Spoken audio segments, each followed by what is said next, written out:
What's that? Do you have a place I can send people to? Yeah. So we're going to live stream this right now on YouTube. I just set up a YouTube Regenerative. I don't know what it is. So I was hoping that you guys could all. Oh, you want a name? And post it up that we're going live, so that everybody else can go hop on and watch it. You know, just do a little like. That we're just waiting to get the. We're live on the Regenerative. What's your channel name? I'm asking you. Regenerative Cannabis YouTube channel. Regenerative Cannabis YouTube channel. And it's called the Dem Pure Farmers Panel. The Dem Pure Farmers Panel. I don't know if we can put it up there. So is it /Regenerative Cannabis or is it /Regenerative Cannabis YouTube channel? Like specifically. I'm putting it on the screen behind him. Wait, where's the cord?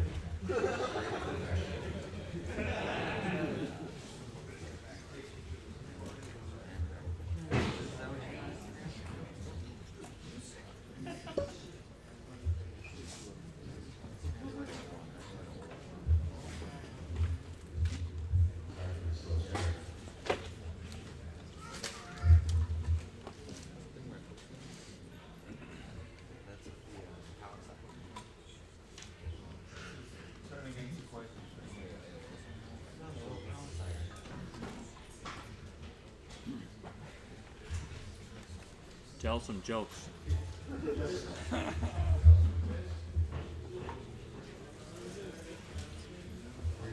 Cannabis YouTube channel. It's live right now. And it's Dem Pure Farmers Panel.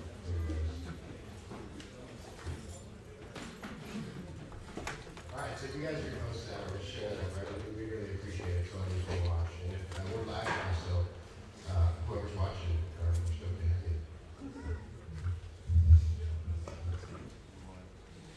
There we go. All right, good evening, everyone. How you have a name? Oh, we're gonna have it be pretty, informal in the sense that if someone has, any questions, please feel free to ask. It's gonna be the interactions between us. We want to be able to, answer anyone's questions or get guidance from you as we go along. What we're gonna do is start out. These are all they're certified farmers, and Kevin is from the Northern California area and has just a ton of experience with, seeing the transformation of how people have been growing over the years and the recent, really expansion of regenerative cannabis and how it happens, in the sales market and everything. And so we're going to start off by just having everyone introduce themselves and tell a little bit about their inspiration into doing natural systems, and how it's changed maybe from where they started and how it's serving them in the future. And maybe we'll start with this. Hi, my name is Wendy Kornberg. We have a small farm called Cannabis, Full Sun Farms in Northern California. And I grew up there. We actually started, I considered to be grown up on a small garden. We had a small garden, it's about an acre.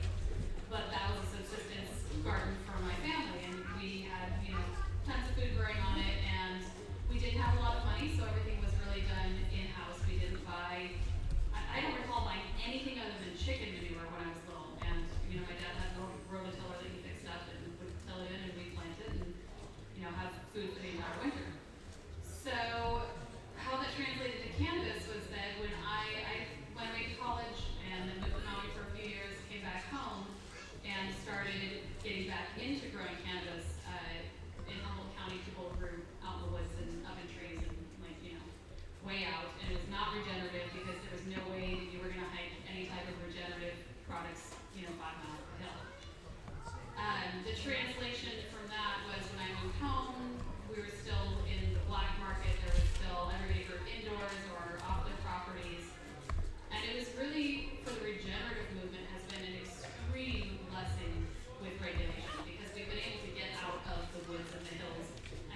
underground for all these years. Regenerative And cannabis. it's just, they legalized cannabis, but when they legalized it up there, it was Sorry about the that. beginning of the small very farmer last minute just to being able send to me your understand thing. what they were doing. YouTube/regenerative cannabis. Oh. Standard cultivation or licensed producer. I don't So know what the inside it's is. extremely expensive for us to go a licensed producer route, and it looks like if my federal lines here in the U.S. I'm starting to see some information out there that's like that. So regulations are a big deal, and that's why just regenerative practices kind of help to be able to balance off the cost that it takes to get registered. So we have to pay to heal people. I find that really kind of odd, but it's what it is. So yeah, and we're learning about the market and what the possibilities are of extracts and non-extracts and distribution and stuff. And it's a big journey, and I think as this year you can see what it's going to be really like again. This is the link. Here you go. Yeah, I can send it to you. Hi everyone, my name's Yeah, Sean. email. I'm growing in a very similar climate Make to your you life guys here, easier. about 4 hours east of That's your Ontario. email. So we're just on the north shore of Lake Erie. And my journey to this is That's your email. I grew up growing things inside. I got hooked on living soil. So that was something that kind of brought me towards this movement a little bit. And getting to hear Josh and Kelly talk at the symposium in 2016 in Bedford. And that definitely changed my course to the idea of owning farms. Send. And I'm not a farmer, I didn't grow up with that Should get it in a background, second. but having a property where I can live, where I can be with my plants, where I can grow food, where I can involve animals in that system, that's something that feels really special. And you talked about that a little, Wendy, not just about producing a product that's nice and that people are excited to get their hands on, but feeling good about what you're doing. That's been really rewarding for me. And growing more than regenerative cannabis, but regenerative relationships is pretty cool. My name is Sean. I'm better known as Rising Moon. As of late, I'm the first certified farmer in Michigan.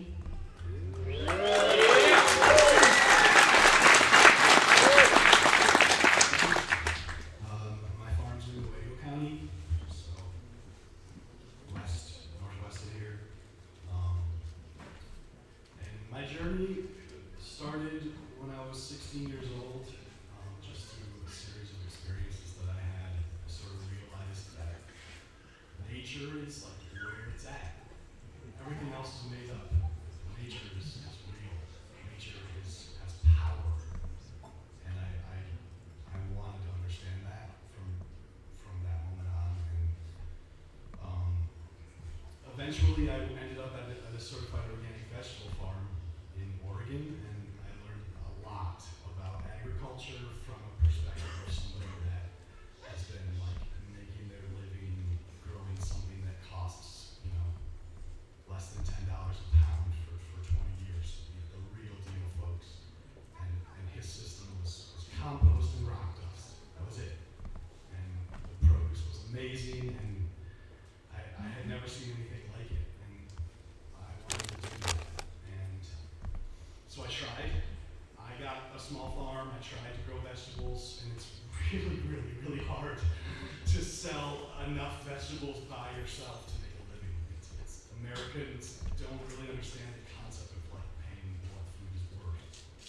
And I had always loved cannabis and grown cannabis for myself and was growing it guerrilla, and I happened to find somebody. I had a great season one year, and it was like way more than I needed for myself, and I happened to find somebody that was willing to like pay what it was worth. And I was like, what am I doing? I was just trying to sell vegetables right now. I just made more money off of 4 plants than I did off of like this entire garden that I worked the whole summer. And so I sort of realized in that moment that cannabis is the missing plant from permaculture and from what is going to help small farms and make small farms work. Because I don't just want to grow cannabis, I want to grow all this other stuff too, but that doesn't really pay my bills in this life, in the way that this system is set up right now. And until maybe when my farm is paid off, and there's a lot of variables that are as to why we all need money.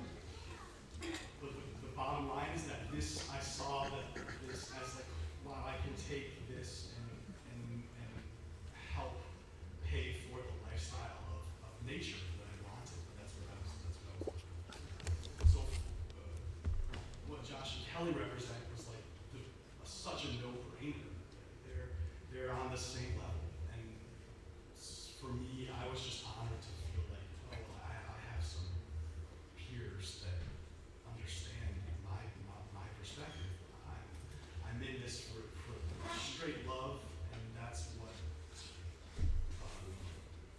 what I'm going to follow no matter what. And now I feel like I have sort of like a support group in these other people, and it's so awesome. It's like propelled me to the point where my vision for my farm going forward is turbocharged, I guess you could say. And I see so much potential in Michigan and Michigan's ability to be able to produce high quality cannabis with such minimal inputs. I found a spot for $50,000 with absolutely beautiful soil. And they are everywhere. And like in permaculture, we talk about zones a lot and edges.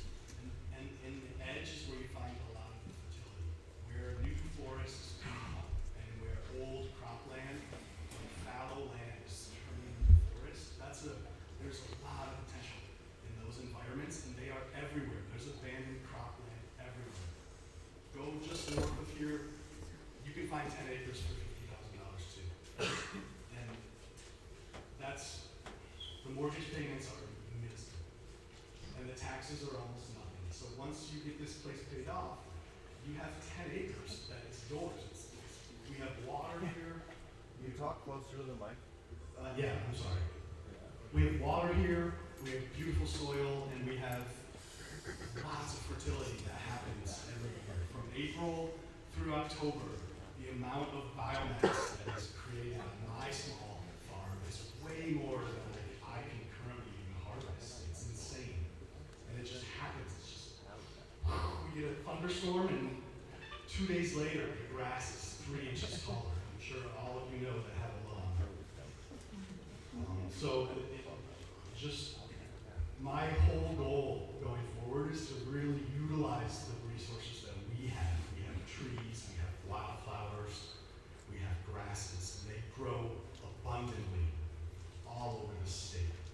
And that we can create massive amounts of fertility if we just apply those. Boom. All you have to do is just gather it in a wheelbarrow. I don't know what's happening, I'm sorry. I'm getting too excited. Just gather it up in a wheelbarrow and put it on your beds. It's all there.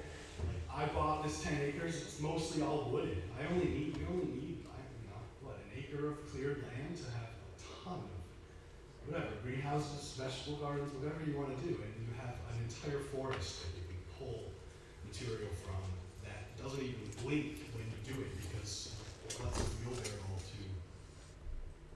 an ecosystem. It's not a whole lot. But I'll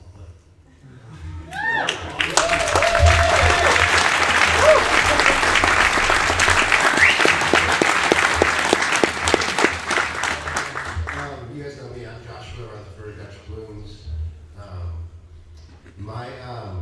I was thinking my introduction to natural cycle was working in the mountains and climbing in the mountains in Washington State. I spent the better part of my 20s guiding and really living in my truck and climbing and seeing just my minute impact on the environment as I walked through it really just changed my perspective on things. Spending lots of long nights, intense.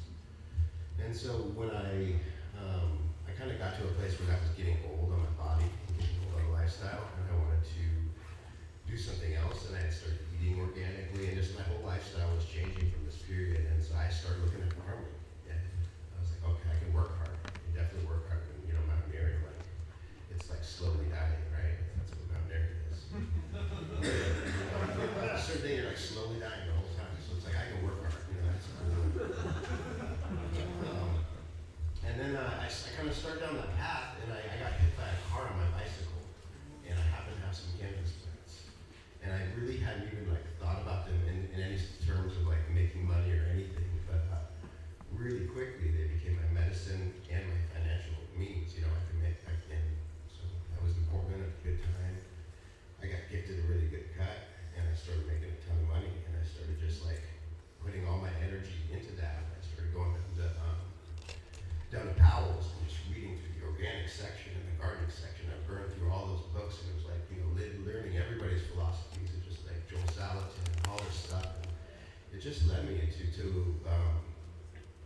actually, one of the big turning points for me was I went to a small gardening group, and this dude handed me a thumb drive with all of Elaine's talks on it, and it was like the full deal. And I've had that since 2008, and I've been like melted on that. I just met her last year, so it's like, it's been a journey, me digging into that. I did some vegetable gardening, so my voice is shaking, that really hurts.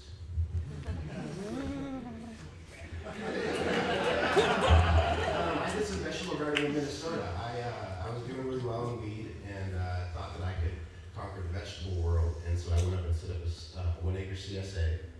And in that 4-month period, I pretty much grew in my wife's desire to farm. So we worked with his dad. We spread like 120 yards of wood chips and compost over this 1 acre. Like we worked hard by hand, and we were in this little tiny community selling vegetables, and no one had ever seen the vegetables we had. They didn't want to pay what I wanted them to pay for it, and I like had this whole thing, and I read all these books about how much money you can make, and it'd make $100,000 in a 1 acre. Right. But it's a lot of work, and I ended up doing pretty good, honestly, in vegetables. I found a niche, and when they were growing heirloom tomatoes in the greenhouse, and super hot peppers and microgreens.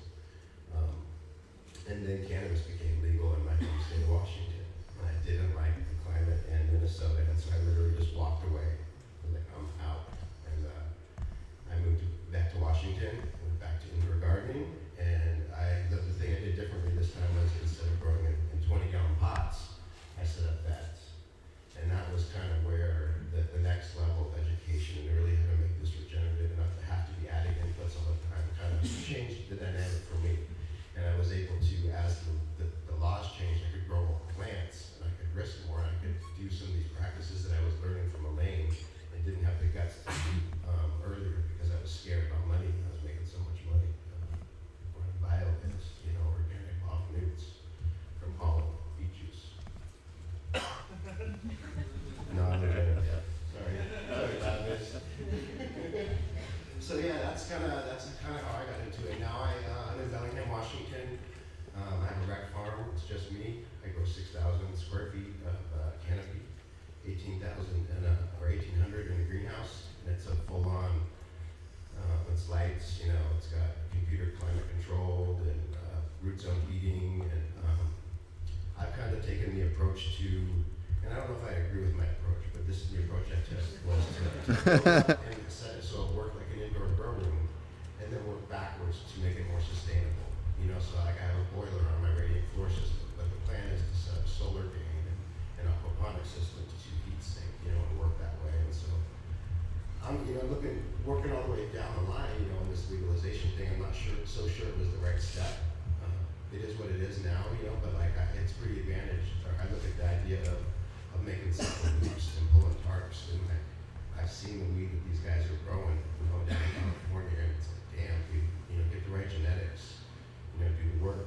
You can it's a different way to think about it, and that's how a farmer thinks about it. He thinks about saving money, not risking too much, spreading that diversity of risk, and something safe, something a little bit more risky over here.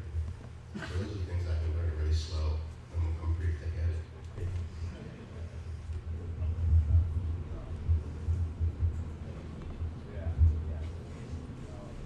It's funny because my first plants I grew in 80 were in my grandmother's garden, so I had satin fallow. And my buddy was the propagator, and we had access to a tremendous amount of cannabis. So at that time it was a different industry, but our selection that we had available was phenomenal. So my buddy, who was an intuitive gardener, he propped up some killer stuff that came out of what we thought was like South Africa. So it had other influences, but it finished in New England by mid-October. And that first crop we grew, we kept the males in because we didn't know what to do with them. Because there wasn't no guides back then. There was nobody growing outdoor. So we were doing something that you just wanted to experience. And so we seeded the shit out of all our weed. But we didn't care because we were smoking seeded weed anyway, so we didn't think that was that wrong. And then I do another full crop in my yard because my father was a landscaper, construction company owner. And so he had left the family, and we had this yard filled with all this lawn. And so I went and took all this seed and broadcast it all over it and grew the shit out of that. And I ended up getting hauled out of high school in handcuffs for that one. And I don't touch cannabis again as a cultivator for a couple of years till '89. And we had gone into the indoor revolution. And we had gone into the scientific revolution where you were running indoor bulbs and you were running rock wool and you were running 3-part. And that became the standard of what you did at that time.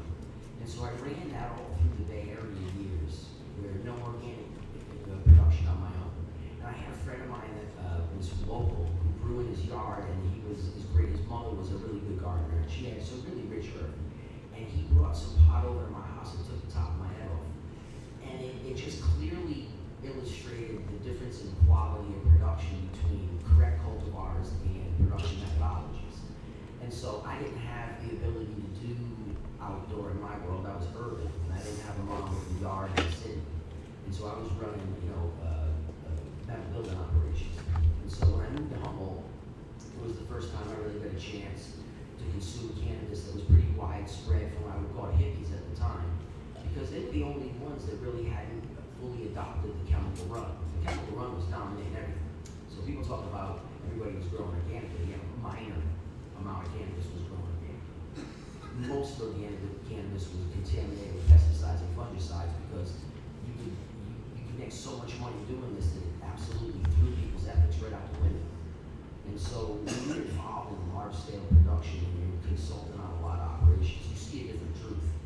And what part of the truth was that the hippies were growing better grass in their methodologies. They just weren't using current cultivars, which didn't make the market. And so when we started to see cultivars that were hot in the market put into those environments, they started to have high sellability once again. So it let me see organic cannabis being produced that was easily competitive with chemical pot, and the market wanted the varieties also.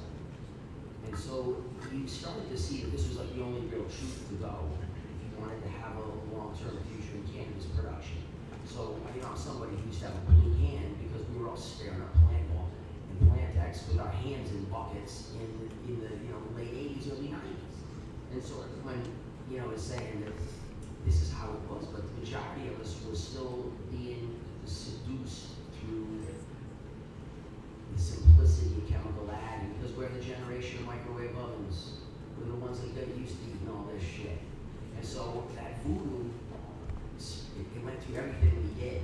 And then I started to meet people who were way more holistic, like Wendy's talking about family gardens where they're eating off the land. I would meet people who had this really healthy health habit, and it went into their cannabis cultural aspects also. And so it started to make you more aware of where you wanted to go and what you wanted to do. And for me, I went into biologically based outdoor cultivation, but I never did permaculture because I never felt a sense of permanence with the ground I was on due to my career of always having to duck the cops. So you basically change your behavioral patterns where you live year to year and you have a long focus, but you don't get attached to anything that's an asset, because in our world you lose assets. They're chips that you play in the game because that's the game you're in. And so it wasn't until I started to get into what we call legal cannabis now that I saw that I could build a farm, and if I was to understand permacultural concepts, I'd be able to do something really interesting, which means I'd be able to actually take a place and make it better over time. And for me, I had this massive animal population on my property, a bear and mountain lion. I didn't want to have any of them hunted or killed, and so I wanted to make sure that everything we did was cohesive with that natural existence. And I realized that this methodology isn't a race, and that when I built the facility, I did all the environmental work first. I didn't build the beds, I built the roads, and I built them to state code, and I built all the sediment collection so that every single bit of sediment that comes off of that property is collected and filtered so nothing leaves the area. So I did all this other work first because to me that was the most expensive, that would prohibit you from getting a license. And then I now can go forward and start to put in systems that will last so that my children will inherit. And so that's the beauty, I think, of the permaculture culture, is that people are pretty patient about the process. And that really it's the process that defines you, because you never see the fruition of it because it's supposed to be perpetual. And I think that's the beauty of the people that have been attending these conferences I've gone to, because I didn't really feel like I belonged here where I'm not known as a permaculturalist because really I'm a student of permaculture. I don't teach permaculture. But Josh just said, hey, if you came in and talked about genetics, how to quantify, classify, and market, I said, well, I'm qualified to do that. And so when they asked me to speak on this panel, it's the same thing. It's my background is not this, but over the course of all these years, you evolve in what you do, and you use the best methodologies you can that you know of, and then you try to find people that you respect, that you see that they just clearly have a different quality, and the land resonates differently, and there's a permanency to that.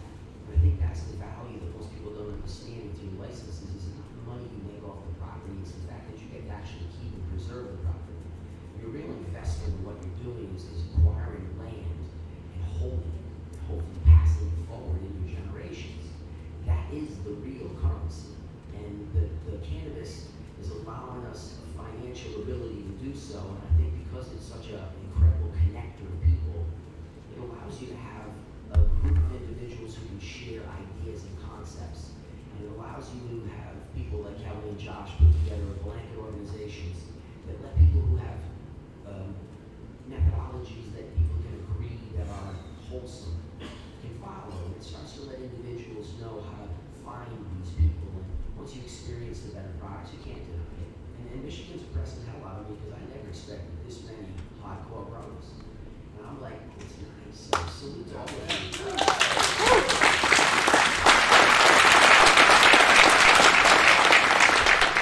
you. So, anyways, that's me. Thanks for your struggle. So I just had a question because I think that Michigan is a little bit further behind in licensing, and you all have been, more in the black market. And I just wanted to ask you all a question, and you can go through each other. If you had a chance to look yourself in the mirror 5 years ago, what would you say to your 5-year-ago self? In the work that you've put forward now, and both in the industry or what lessons that you've learned in cultivation or in sales or whatever it means, what would you tell yourself? And maybe not necessarily even a warning, but some type of an educational piece of information could you give yourself?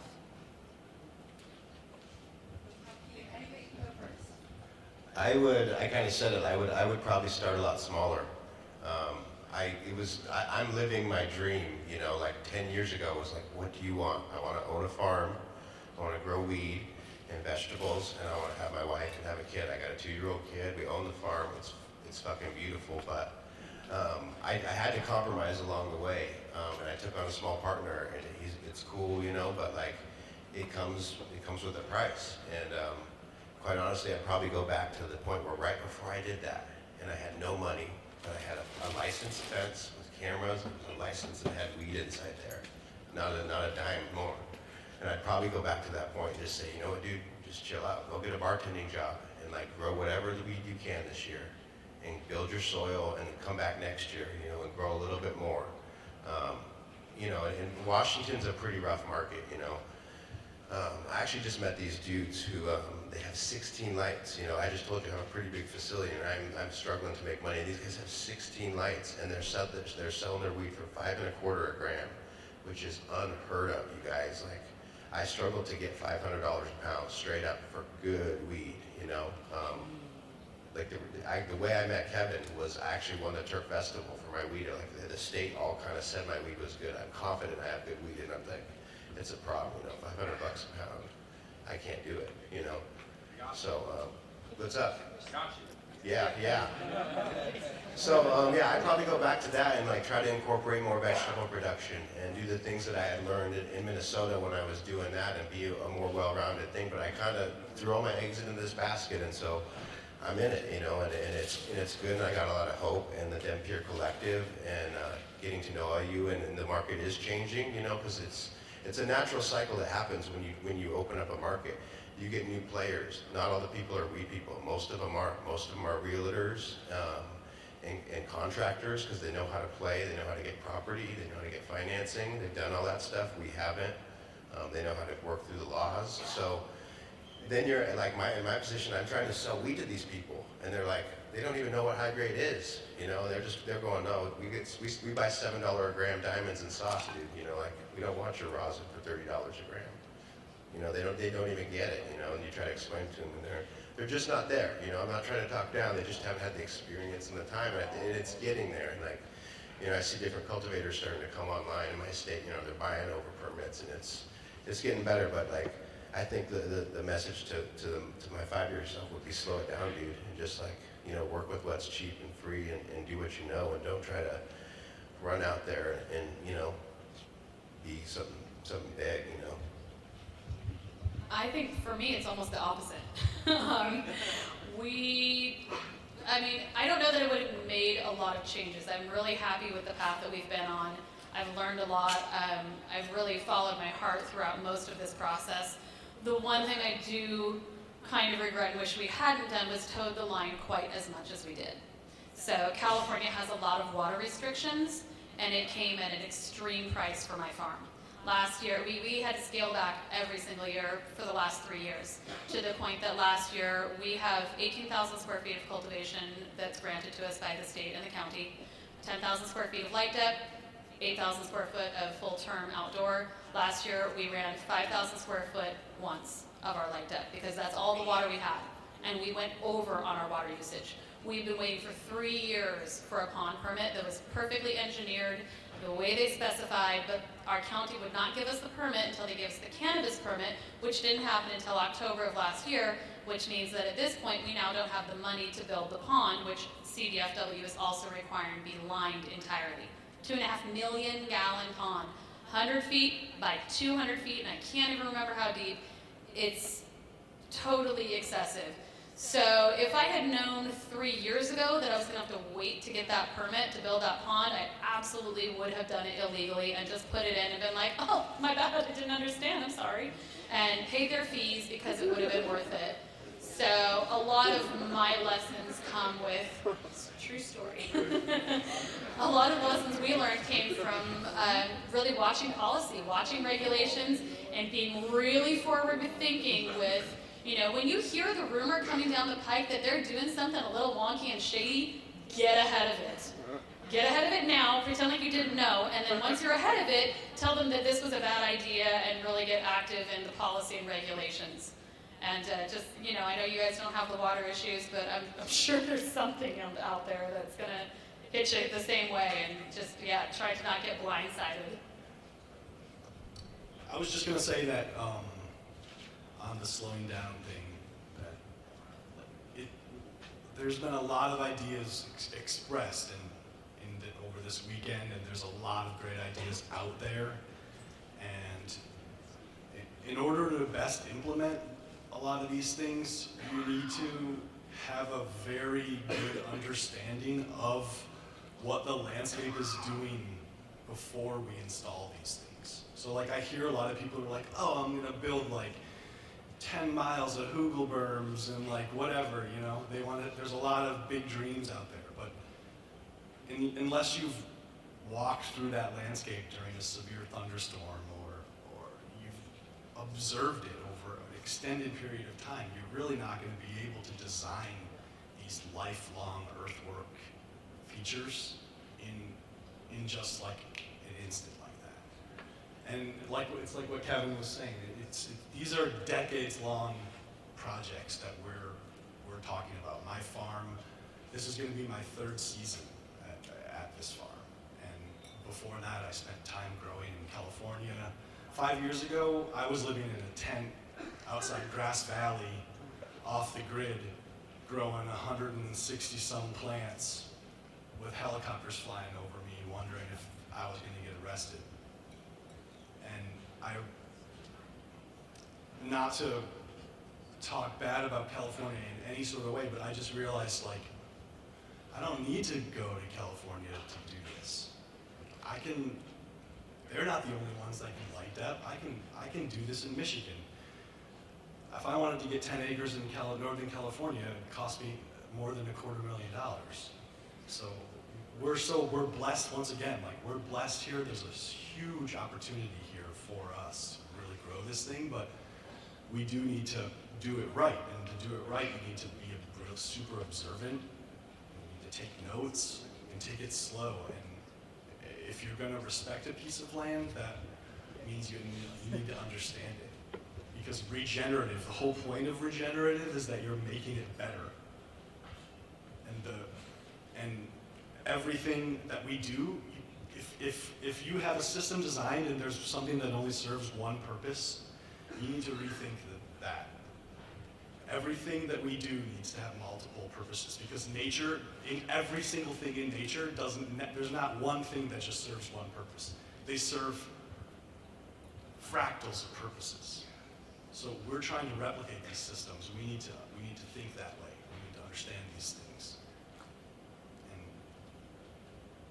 I guess that's it for now. Prioritizing can be hard, and I'm an ambitious person who likes to move quickly on things. And social media is wonderful, but it can get us, focusing on the wrong things sometimes, and trying to get big, flashy things put together really quickly because they look beautiful.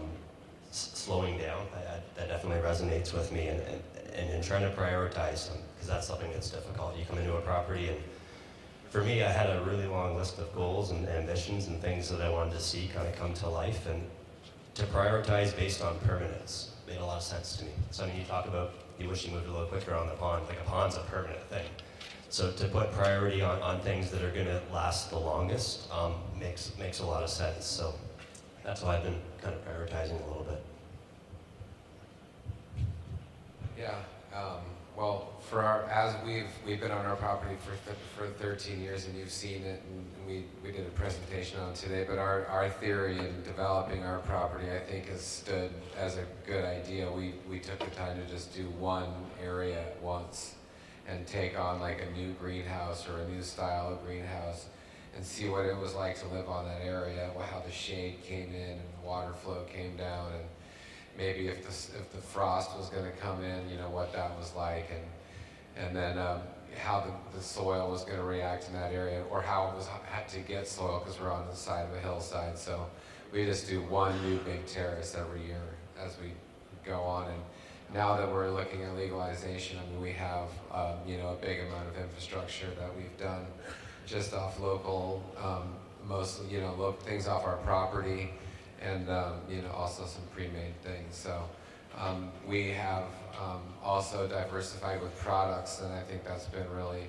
important to our survival. I mean, we've had our garden products for over 10 years now, and now we have a hemp product that we sell online, and that's really important to us because it's outside the jurisdictions, and it's a way that we can get into a bigger market and stuff, so that keeps us alive too. So now we're looking at how we can, get into licensure without too much effort. So, yeah, it feels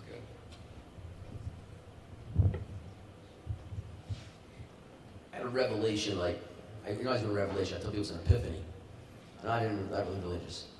But I had an epiphany maybe 12 years ago. Sitting in my house, looking out my backyard, watching the field of herb blowing in the wind. And I was smoking a joint, and I was ecstatic that my life was so unbelievable. And it's rare that you have he's for real, you know what I mean? Like, sometimes in life you're just happy. And I was like, man, my life is so golden. I said, what's the future gonna look like? And I had a vision that was so unbelievably accurate that it was like I had become Nostradamus about the future of our world. And I realized that we were going to get blasted right out of existence. And that the worst position you can be in financially typically is farmer, because they're the ones that usually get most manipulated. And so I realized, my God, we're going to get killed. And how do I maintain my desire to be a grower? Because I didn't want to be in corporate business. I had an opportunity to do a lot of stuff in life. And I chose this life. I went into it young, but I maintained my desire to be in it because of choice. It wasn't because I had to, it's because I felt most at home here. And so I knew that this was the world I belonged in. And so I asked myself honestly, is this a lifetime pursuit for you? You're almost 40, are you gonna do this for the rest of your life? And I realized, yeah, because this was my life. So it let me realize that what I had to do was make every smart decision I could to protect my ability to be a grower, because that's really where I wanted to end up. I never wanted to be public. I never wanted to be a shopkeeper. I never wanted to do public business. I was a private, quiet guy who understood the reality that I was about to get the living shit kicked out of me if I didn't intelligently diversify and expand in every single direction I could, because there was no set path in front of us. You were walking into a game with no set path, so you can't use anybody else's experience. Secondhand information is always best when it's right, because it's cheapest. You didn't have to learn it by mistake. Well, when you're gonna learn it by mistake yourself, it's tough. And I said, I don't know what's gonna work. And so I went at as many things as I could possibly go at, because I knew I was still young enough to really put that level of work in per day. And I knew that my motivation was a lifetime of survival. So it let me look way down the fucking road. I wasn't looking day to day. I was looking so far into the future of where I wanted to be. And I realized that if I just understood this concept and I took a look at how industry moves in general, I could mirror how the industries around me moved, and I could superimpose those growth curves over our curve, and I could determine where I was on that curve. And I could then use that information to understand the pace I had to hold in order to get to a position to where I could create enough value that I could then utilize as chips in a poker game so that I could protect the one thing I wanted, which was my farm.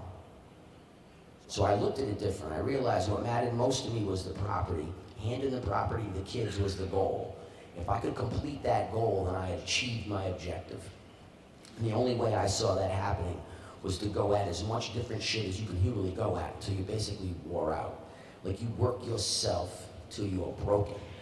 And what you do is you put a body of work together that becomes so overwhelmingly diverse that it allows you to self-educate on how to continuously move in the new system, because all of us are undereducated in the world that we're going into because we never spent any time there. You may be bright, but you didn't spend the last 15 years doing investment brokerage. And you might have, but now you're in cannabis, so that means you're not in investment brokerage. So what it means is that you're having to really figure out where are you strong and where are you not? And who do you know who's smart and who do you know who's intelligent in things that you're not? And those things now start to allow you to build these little mini brain trusts where you can start to figure out clearly, some of us can't be farmers, some of us shouldn't be in business, some of us have an ability to carry workers, some of us have an ability to do the brain work, some of us have the front end where we have the personality. And so I started putting all this together in how to move, because I realized that you were going to be fighting some of the smartest people in the industry. When people coming into cannabis are setting up the Apple iPhone supply chain, you think you're a better distributor than them? You're not even, there's no comparison. So what we do is we have to go at it emotionally, because that's really the value of craft in anything. It emotionally touches an individual to where they go, the experience is worth the extra money, I can appreciate the extra effort. But the only way to get that is to get the message out. And so a lot of you want to be farmers, but sometimes you might realize I need to build my farm and build it on increments like Josh is saying, but I also need to get into other things around me so that I'm not dependent on the farm, so that I don't weigh the asset too heavily and have to end up unloading it because it can't sustain my life. And for a lot of people, I think that they emotionally connect so heavy with it that they can't ask the question. And I think the two people you need to have these conversations with are your attorney and your accountant. And you sit there and you try to convince your accountant of your financial brilliance, and he's gonna laugh at you and say, I don't see the money coming back.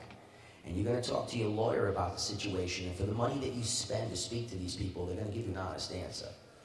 And so when I wanted to do this plan, when I said, I think I can put this together, I think I have an idea, I went to my attorney that kept me out of prison all those years, and I said, could you be my business attorney now? Now that I'm not in that end of the game, could I be a client of yours in this end of the game? And it let me bounce this theory off of him, and it let me lay out what was possible, and then I went at it. And I tell people, I said, man, I blink and all these years are gone, but it's okay, because emotionally I didn't lose any of the momentum, so that I can still see the goal of protecting the property, moving the real value forward, and being able to cultivate cannabis it's a gift. Most of us have to fight hard to do it. Now we're able to do it like a business plan. But the land that you're growing it on is just as valuable as cannabis itself, because there's no what's better or worse in nature. There's an equivalency. And so when you see it that way, it lets you realize, what's your real goal? To be a grower? Well, then grow 6 in your yard on a legal level and you're okay. You're still a grower. But if you're gonna go do business in cannabis, realize that you're in business. And you're in an aggressive business with some brilliant people. And any ability that you have to be able to team up, tie your shit together, and move forward quickly is what I would recommend.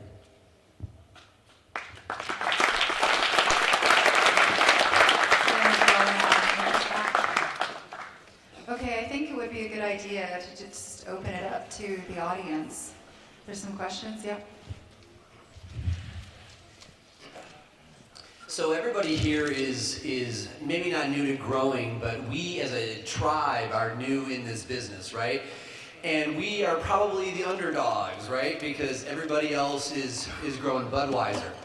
And a key to all of our success is relationships. And we clearly all have relationships with each other, but we also need to make relationships with people outside of our immediate tribe. And all of you are making those relationships successfully so far, you know, depending on the day, right? My question for you is, as people with the kind of values that we share in regenerative agriculture, how do you choose or how do you choose your allies, or know when a vendor is the kind of vendor you want to work with? And how do you choose your partners? What is it about the people that you choose to do business with when your priorities are the kind that we share? Because I think that's different than other businesses.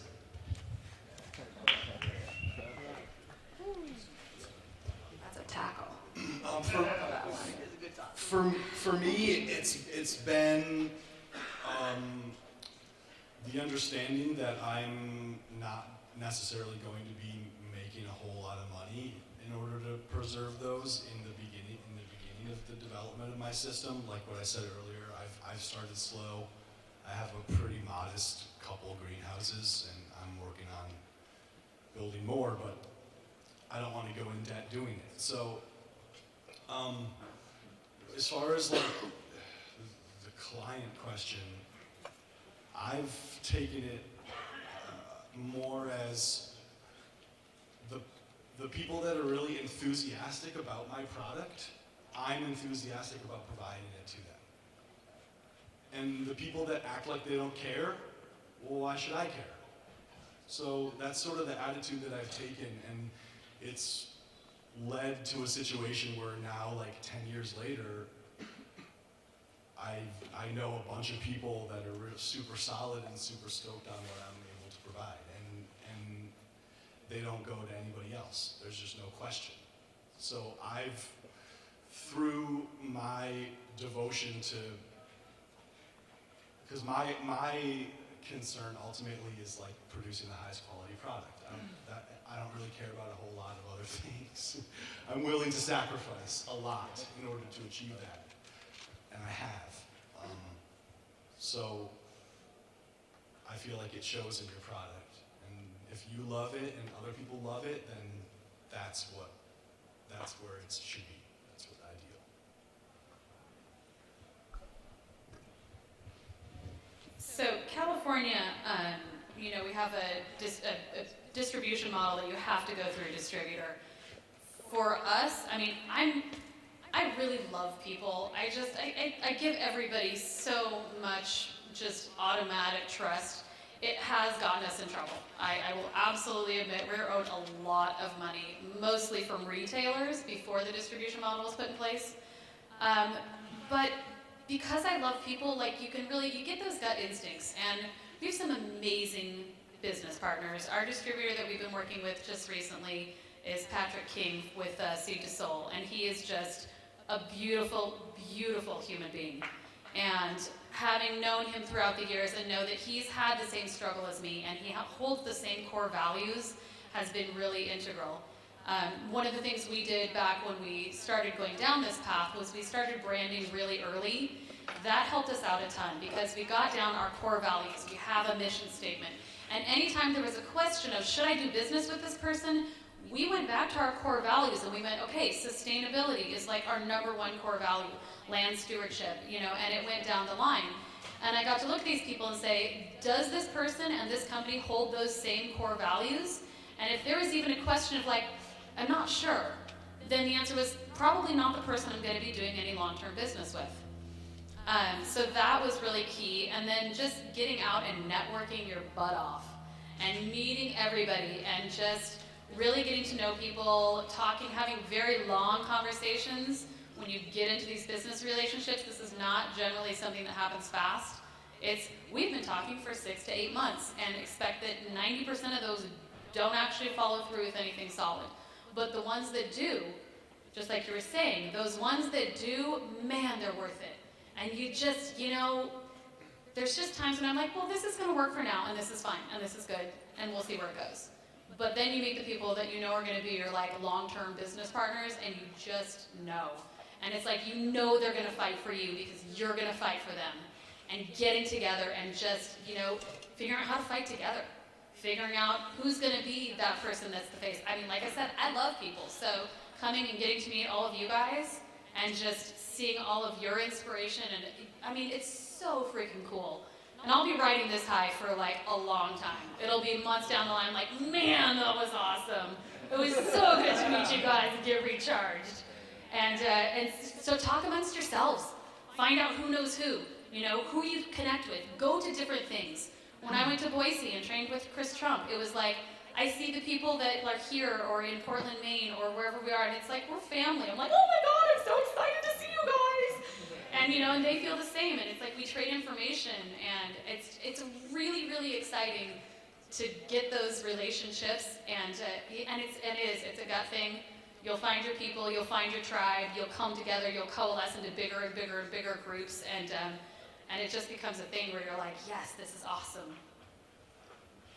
Yeah, I think that's a really good question on, who to trust and where do you want to go. And I think it's something that we think about, because the certification that we've created is a very holistic one. And so then if you join forces with someone who's not holistic, does that take away from, the values that you've put into it? And I mean, I think it's good to hold, high standards right now, especially because, we're in a time of need in that way.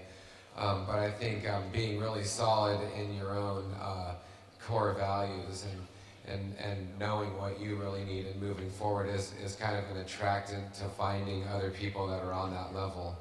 And Kelly and I kind of joke around sometimes about investors being outvestors. So if they're coming to invest in you, you have to be really careful on if they're, sharks or something, taking advantage of your element. So, but what we've found with everything that we've created is that, like-minded people really do come together, and you can find a lot of opportunity. You don't have to take the first person that comes along, that's gonna, give you money. And you can just wait till, I think, knowing your intuition is part of being a good farmer, and it's also part of building relationships. So we found that, we were able to, in the black market and beforehand, there was this kind of, talking amongst people, and usually it doesn't take long to find out who someone is, and it's good to do cross-checking and find out if they have a history, in business around in your area.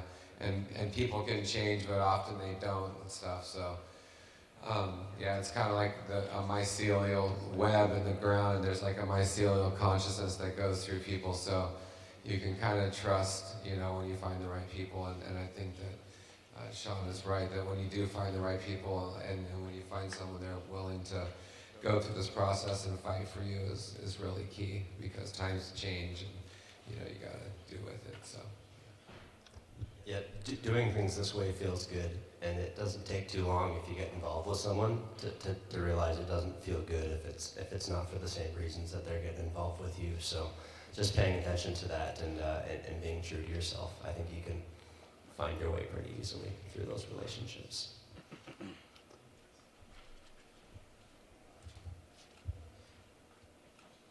Get a lawyer. Yes.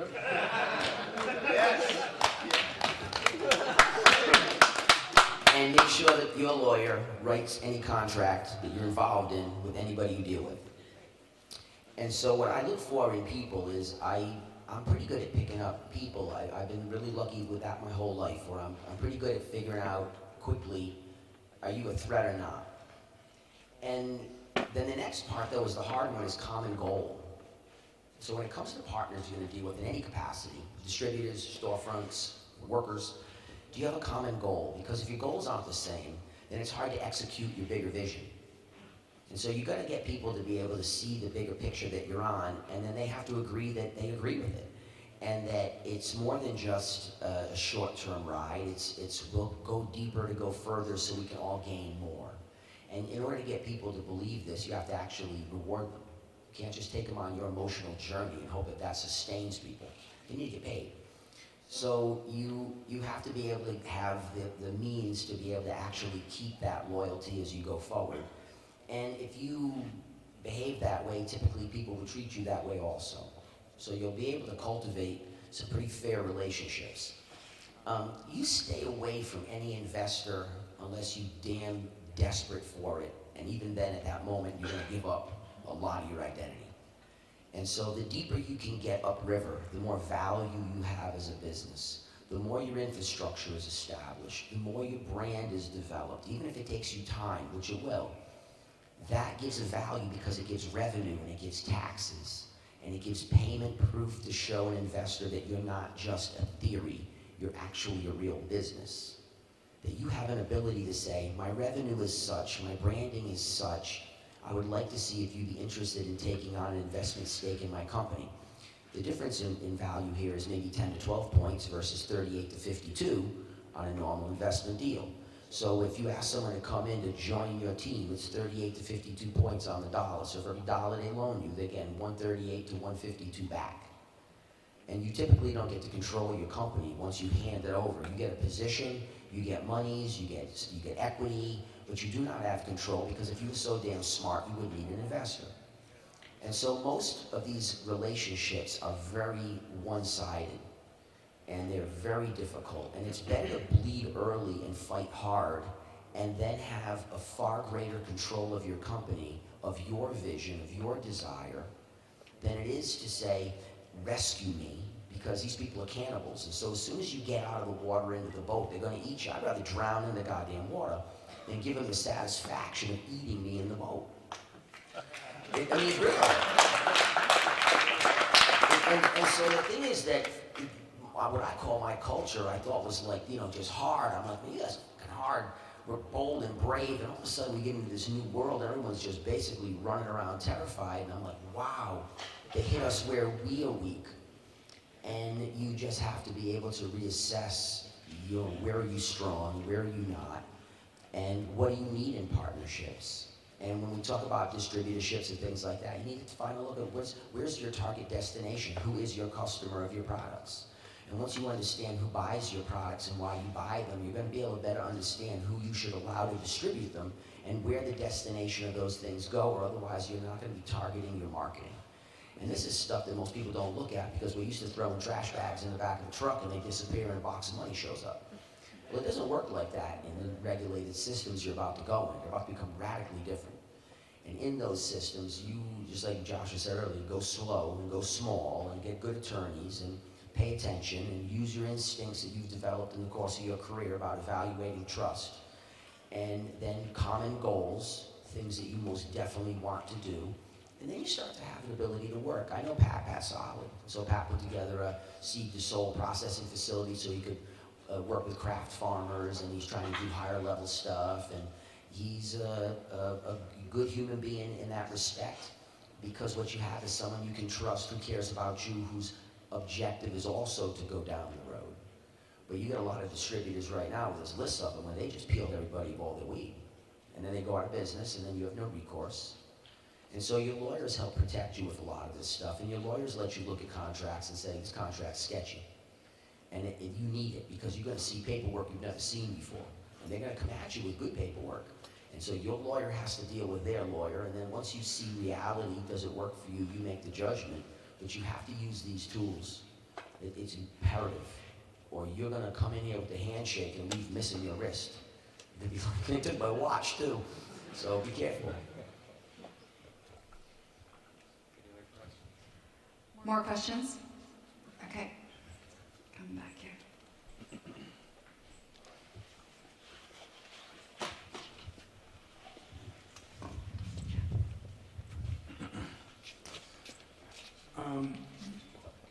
With the market moving towards, everyone wanting these unique chemo bars and these type of things, a lot of people, especially like Ohio where I'm from, we're left with a few places to find these type of cultivars. So where do you guys recommend finding, seeds that are actually worth something and provide that, unique medicine that's going to help our brand and us move forward? Tomorrow at noon. I think all seeds are worth something. Like just want to say that, like a seed is a life and it's worth something, and it may not be the thing that you want and are looking for, but it might hold within itself what you want and what you're looking for. And so we're going to talk about this all tomorrow, and Kevin's like kind of the master on this, but I'm currently working on making seeds that are going to work for my farm, my cultivation style, and I'm taking in a lot of stuff from other people and going to make some crosses and stuff, and developing that, on yourself, on your own property, with your own genetics, is kind of one thing I want to say about it. Another thing from my perspective is if you're looking at producing trimmed flower here in Michigan, growing outdoors, I kind of have harsh standards, but not all strains are going to produce something that looks good at the end of the day. It's going to be like a handful out of 50. And then next year, though, you take those handful and you grow out over your whole farm. But I don't think that you should be able to expect, like, oh, we're going to grow this and this and this and this at our farm. You're never going to figure that out until you grow all of those things, and then you're like, oh, well, this did really well, this did really poorly. And so listen to that and go with that. Like, follow your intuition as a grower and as a consumer of cannabis, but also follow the intuition of the land. What is it telling you? What is the plant? How does it grow there? Are you fighting PM the whole summer? Then just forget about it. It doesn't matter what kind of strain it is or what kind of market you're going to get for it, because you're not going to be able to grow it well there. So the first year you should be, if you want to develop cultivars, you should be looking at growing a bunch of different stuff and then evaluating how do these things do. And then from that, okay, I really like this aspect of this plant. Maybe it didn't need any trellising. But this plant over here, every single branch wants to hang towards the ground as soon as it puts on any weight. So maybe you could do something about that. I don't know. It's just an example, but you utilize what the plant and what the land is telling you, and then move forward that way. That's the regenerative way to do this. It's not like, oh, we're going to grow cookies and that's the end of the story. Well, that's not regenerative by any means. So unless maybe cookies grows really well on your property, then go for it. But could you speak on what has worked well for you? What has worked well for me is, so I kind of have a little bit of a working theory on flower formation and resistance to mold. So I've developed my own sort of vocabulary where I simplified it to explain it to my friends so that they can see if I'm crazy or not. But some flower seems to be more like a bunch of pancakes that are stacked on top of each other. That's sort of how it grows. It's like these slices. You can really see it when it's dried and you have to bust it apart. Some other flower, it kind of does this more of a little bit of a dance. I don't know how to say it exactly, but it's got, what would the vocabulary be there, Kevin? It's got, the calyxes are, yeah, it's, so, in my experience, those strains in our environment of 90% humidity some days, those just do not hold the moisture the same way as those pancake ones. So like we'll get a dew, and then the pancake varieties that it's almost like a sponge. That dew goes inside of there, and then it's almost like the end of it. If we have 5 days in a row of high humidity after that, you're done for. It's almost a wrap at that point. And speaking of, well, just a little adjunct, people were talking about light up earlier in Michigan, and it totally works, but just from my experience, do not want to have mature flowers anytime in August. So we can put stuff out in May and start depping it immediately. That's what I do. May, I harvest in July, I replant the depths in July with knee-high transplants, and then I let them go naturally from that point on. But if you have a depth full of giant buds in August, good luck. Just, it's so humid. It's like the jungle. It literally, I mean, everyone can account to this. It is the jungle. And then you'll get like 4 days in a row of rain with like 90% humidity, and there's just nothing you can do about it. It's just, you just deal with it. So, yeah. Are you Yeah. pulling for that like August? Can I give you a mic? You can talk in the mic. Sorry. So in August when you're pulling those tarps on like big. No, I don't pull tarp in August. No. So I pull tarp all May through June into the first week of July, because everything that I grow is like an 8-week ish for my light depths. That's what I've decided. So why do you think the humidity is so much worse in August than it is in May and June when like shortly after snow melt? It's just, yeah, it's just not. It's just not as humid in May and June here. August is our death month, consistently. Combined with the storm patterns that we get that come off of the lake and the rain, and there's just so many variables in August. August is like when all the tornadoes happen, and like that's when Michigan sort of like gets crazy for a month. No one knows what August is going to be like ever. It could be a drought. It could rain for 2 weeks straight. Okay. All right. Anybody else? Okay, come back. As far as genetics, another thing I would add to that, on where to get them is, a lot of the pure certified farms are creating genetics, so you can look to these farms for creating genetics, and I think it's a really good idea, not only because they're part of our network, but because, creating seeds in that environment creates a stronger seed, and a stronger seed is going to give you more resistance, and it's going to be better for climatizing in your area. I think it makes all the sense in the world to create your own seeds, but if you're looking to get something from the outside, look to people that are getting it through an organic system of some kind, because just buying off some kind of a seed bank from Europe, not to say that there's not good farms in Europe, because there are, and there's a pure certified farm out there you can get stuff from. Anyway, but it has to do with just basic cultivation, and if it's coming even from a hydroponic system or some kind of a synthetic system, it won't have the same kind of intelligence when you crack it. So, and we will go more into specific genetics tomorrow. But I would look to. We do grow a lot of and that's a good point too. Is we grow all from seed every year in our environment, and we also live in a really tricky environment where it ends really quickly. Although our August is pretty stable. So it makes sense for us to try and light up and be done by then, or by the beginning of September. But the seeds that we get from farmers that have grown in a living soil and deep beds definitely have like a higher germination rate with a faster growth rate out of the soil in the beginning, and easier to transplant. And most of the genetics that we end up breeding into are from plants that held themselves up, throughout the year. So we won't trellis as much in the creation of our genetics, because a lot of our farm we treat as research and development, because in a way that's more attractive to us to just explore different genetics.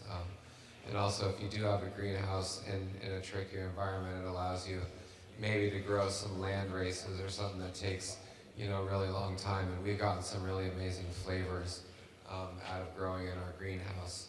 and light upping them in there, and stuff from like the Himalayas, from Milana, and different strains. So anyway, yeah, definitely genetics. It's something we're talking a lot about in our collective, is feminization and whether to buy feminized seeds, and that's another big subject. And it's always been something that we don't allow in our certification, because it's not a holistic, thing to do with seeds, and it's not regenerative if it's just feminized. But with the addition of hemp coming into cultivation, a lot of people are trying to maximize their space in their 10 or 20 acre spots. So something is, how to do that, and how to keep stable genetics after that. Was there any more questions? I'm so looking forward to the genetic discussion tomorrow, for sure. But I want to go back real quick to the legal situation. I think that's a big issue right now here in Michigan with the new recreation law passing, and I think a lot of lawyers around here are rubbing their hands and are looking for, people just for a quick opinion here and there. And I myself, I'm terribly guilty of this. I want to sit in front of a lawyer really fast and say, hey, is this idea practical? Like, does this make sense? What are your guys' experience in getting legal advice? I mean, when do you find that timing right? How do you find a lawyer? This is America. Like, it feels like everybody's a goddamn lawyer. Like, who do you trust? How do you build that legal team? When do you, what is the hourly rate? Like, what's the base of just navigate through some of that? Please, thank you. What you do is you find somebody who either, in the criminal days, you find someone who got caught with the most shit and got away with it. And you ask them, who is that attorney? And then if it's business, you talk to people who are involved in situations that have a lot of litigation. And what they're going to do is they can refer you, get friends. That's the other question too is you go to the people in your area in Ohio and that are old, that are about 80, and they have stock they've put away for generations that used to be grown here. You regenerate people the same way you do plants, where you give, as long as you're giving more than you're taking, you're part of the system. So realize you can get genetics from every region in America that have been stabilized here from years past. And these old people would love to still be part of cannabis, but they're too old really to go into the new world. So I get hit constantly with old people that their kids hit me up so I can talk to the older cat on the phone and we can rap about the day. And it's killer because you get to see this unbelievable heritage of cannabis production. You go mine it from those people. Your question though is, you make sure you get a reference to a good lawyer who you know is competent. When I needed a good criminal attorney, I looked at my friend who was constantly getting out of unbelievable situations and I said, who is your lawyer? I said, man, you've been blessed from above. And so I got introduced to this guy, and then I said, look, I said, you're phenomenal. I said, can I be your client? Can I put you on retainer? No, I was not in trouble at that time. I retained him as an attorney. And I do that now, and when I have other good attorneys that I know, I ask them, who do you recommend I talk to for this specific thing? You go meet that person, you put them on retainer. Trust me, you're gonna eat up the money over the course of your career. And the retainer, they just work backwards off of it. Lawyers typically run anywhere from, say, $300 to $500 an hour. So it depends on what you're needing them for and how much time they're gonna invest. But the bottom line is a good attorney is priceless. And it's not that you run to for every question. It's you do your homework. You do as much research as possible. You get to the point where you need confirmation from somebody who doesn't want to agree with you. That's the problem. People ask for advice and they want people to agree with them. That's not what you're asking for. What you're asking for is confirmation of your idea, but you're too weak to initiate it yourself, so you kind of beat around the bush to do it. What you want is people who are going to absolutely confront your idea, rip it to pieces, scare you, and then you have to defend that. That's a good argument. You have to defend your assertion. And if you can do that in front of your attorney and it works, then what you have is an idea that makes sense to people who are pretty logical. But you always use your initial attorney grab through reference from someone you know who is in the need of these things. Everyone has an attorney connected to him in some capacity. Ask that person, how does he work for you? Could I have a meeting with him? Would you be able to consult me on cannabis business? They say, well, I'm not qualified, but I know someone who is. Because they don't want to screw up either, because that's a reference that makes them money. And so when you have a good lawyer, what you end up doing is making tremendous sums of money, because every single person I knew that caught a case, I referred to my lawyer. And lo and behold, you start having a real relationship with these people. And then you have someone who knows you and understands you and can be honest and say, hey, you know, Kev, you're not that good there. I've got this one.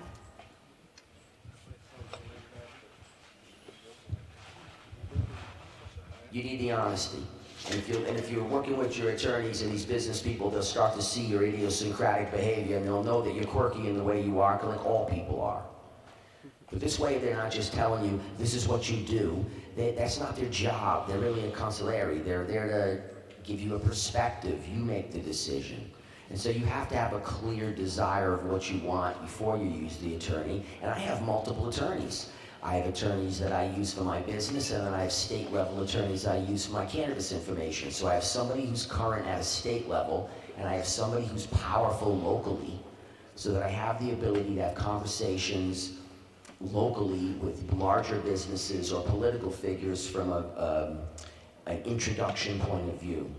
And so overall, you start small, but realize as you get into this, your legal team is going to be a buddy of yours. I got kind of lucky with the gal that I use. I ran into an issue when I was setting up my property, where it was a well issue. And the county, literally, the dude was going to give me my permit on a Friday. He called me and told me, I'm going to write it up on Monday, dude. Good news. Like, we did this, you know.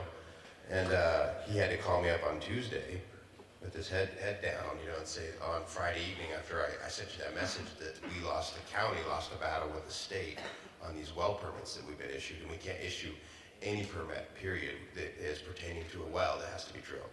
So they just stalled me right there. And so I started Googling cannabis lawyers, and I found a lady who had written last week about the same issue. And then, she turns out she specializes in cannabis. And so I kind of Googled around more, and I met with her, and I paid for her time to meet with her. And she was super smart. She was super dialed on cannabis. But she was also she was in meeting with the county and working with those people. That's the point that I'm trying to get at. I found someone who was already active and had the relationships. And when I was telling her, she's like, oh, you're dealing with Jim? Yeah, okay, I know him. You know, I'll text him right now, you know, this. And she was just connected. And so, you know, go and find that person, you know. And with cannabis, they're smart. They're going to places just like this with a room full of lawyers that are talking about cannabis law. You know, the good lawyer is anyways, right? Just like if you're a good grower, you're doing the same thing. You're getting after it, you know. So. I actually had one thing to say to this, is that currently the Pure Collective now already has 3 lawyers on board. And we are definitely drawing lawyers that are specialized in cannabis and labeling and international trade and manufacturing. And then if we've handpicked them, then that means that they're really good people. So we've been getting lots of referrals of different types of lawyers that would really like to join this action, because it's not going to be an easy feat for them. They're going to have to really join it with a whole lot of love and a lot of intention and commitment. And these 3 lawyers really can see the future vision. So we're putting it out there also to other people in the legal field to come and see what we're all about as well.